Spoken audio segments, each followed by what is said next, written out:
नमस्कार शेतकरी मित्रांनो, स्वागत आहे पुन्हा एकदा एका नवीन व्हिडिओमध्ये व नवीन अपडेटमध्ये। धान बोनसच्या प्रतीक्षेत असलेल्या सर्व शेतकऱ्यांसाठी हेक्टरी 25,000 रुपये धान बोनस द्या अशी मागणी शेतकरी संघटनाकडून केली जाते, विकास कार्यकारी सोसायटीच्या माध्यमातून केली जाते, शेतकऱ्यातून केली जाते। परंतु राज्याचे मुख्यमंत्री यांनी हिवाळी अधिवेशनामध्ये हे स्पष्ट केले की आम्ही योग्य तो डाटा अहवाल घेऊनच याबाबत घोषणा करू, म्हणजे संपूर्ण अहवाल पाहूनच याबाबत आकड्याची घोषणा करू। म्हणजे याचा अर्थ काय झाला शेतकरी मित्रांनो, की यावेळेसच हेक्टरी 25,000 रुपये धान बोनसची मागणी का होते, गेल्या वेळेस का झालेली नाहीये, आताच कसं काय पैसे मागवले जात आहेत। तर याच्या गोष्टी सकारात्मक आहेत, कारण विधानसभेमध्ये वडेट्टीवारांनी प्रश्न विचारल्यानंतर हे स्पष्ट केलं होतं की यावेळेस धानाचं भयंकर नुकसान झालेलं आहे।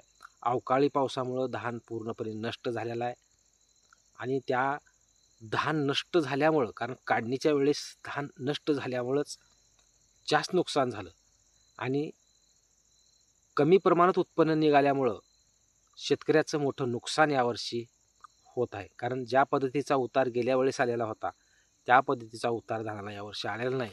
त्यामुळे तीव्र शेतकऱ्यातून मागणी होत आहे की हेक्टरी धानाला 25,000 रुपये द्या। कारण ज्या पद्धतीने विधानसभेमध्ये ही प्रश्न विचारला गेला, आता शेतकरी संघटनेतून ही मागणी केली जात आहे। त्यामुळे सर्वांचा मेळ यावर्षी कशामुळे मागितला जातोय की यावर्षीचं धान बोनस जे 20,000 हेक्टरी होतं ते 25,000 रुपये होईल का आणि ते कधी होणार।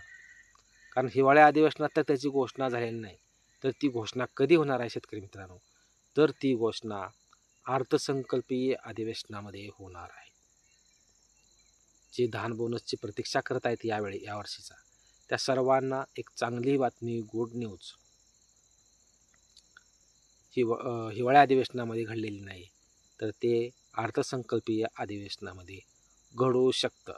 कारण आपल्याला 20,000 पाहिजे देणार की 25,000 रुपये देणार हे जरी माहीत नसलं, परंतु आतापासूनच शेतकऱ्यामधून मागणी केली जाते आहे की गेल्या वेळेस जितका तुम्ही धान बोनस दिला होता तितक्या धान बोनसात यावर्षी शेतकऱ्यांचं काही होणार नाही।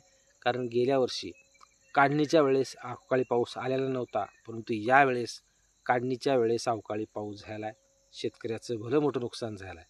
त्यामुळे शेतकऱ्यातून एक मागणी होते की यावेळेस हेक्टरी 25,000 रुपये धानाला बोनस द्या। तुमची मर्यादा 2 हेक्टरच्या, त्यात वाढ होईल न होईल या गोष्टी होणार नाही, परंतु मी अगोदरच्या व्हिडिओमध्ये हे सांगितलं होतं की यावेळेस धान बोनसमध्ये वाढ होऊ शकते।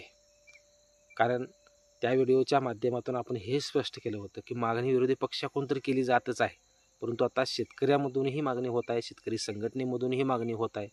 त्यामुळे या गोष्टी कुठेतरी लोकप्रतिनिधी मनावर घेतलेल्या आहेत। याबाबत निश्चित याचा प्रभाव या गोष्टींचा धान बोनसवर होईल, कारण त्यासाठी आपल्याला मार्चपर्यंत वाट पाहावी लागेल।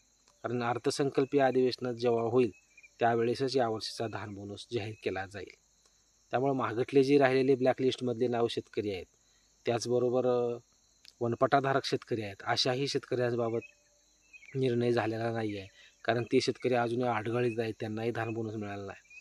परंतु लोकप्रतिनिधी सांगतात की आम्ही धान बोनस सगळ्यांनाच देऊ, सरसकट देऊ। ज्या शेतकऱ्याने नोंदी केलेल्या आहेत, ज्या शेतकऱ्याने धान विकलेला आहे तरीही या नोंदी केलेल्या शेतकऱ्याला देऊ। जरी या गोष्टी सांगितल्या जरी असल्या तरी त्या गोष्टी पाळल्याही जाव्यात आणि त्या शेतकऱ्यांना दिल्याही जाव्यात।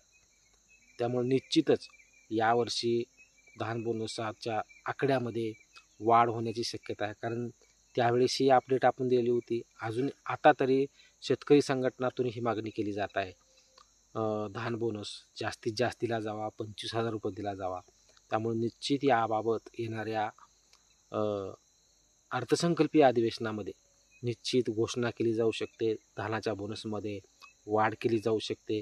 धानाच्या बोनसमध्ये जर वाढ नाही केली तर हेक्टरी रक्कम वाढवली जाऊ शकते। ह्या सर्व गोष्टी पाहणं गरजेचं आहे, कारण आपल्याला मार्चचं अर्थसंकल्पीय अधिवेशनात हा निर्णय घेतला जाऊ शकतो। परंतु सध्या तरी ज्या मागण्या 25,000च्या होतात तशाच मागण्या शेतकऱ्यातून केल्या जाव्यात, यापेक्षाही अजून जास्त मागणी शेतकरी संघटनातून केली जावी। या गोष्टी अशाच मार्चच्या अर्थसंकल्पीय अधिवेशनापर्यंत लावून धरल्या जाव्यात, तर निश्चित जे धान बोनसधारकांना हेक्टरी 20,000 ऐवजी 25,000 रुपये धान बोनस द्यावाच लागेल. धन्यवाद मित्रांनो. अशाच नवनवीन व्हिडिओसाठी व अपडेटसाठी चॅनलला सबस्क्राईब करा व जास्तीत जास्त शेतकऱ्यांपर्यंत व्हिडिओ शेअर करा. धन्यवाद.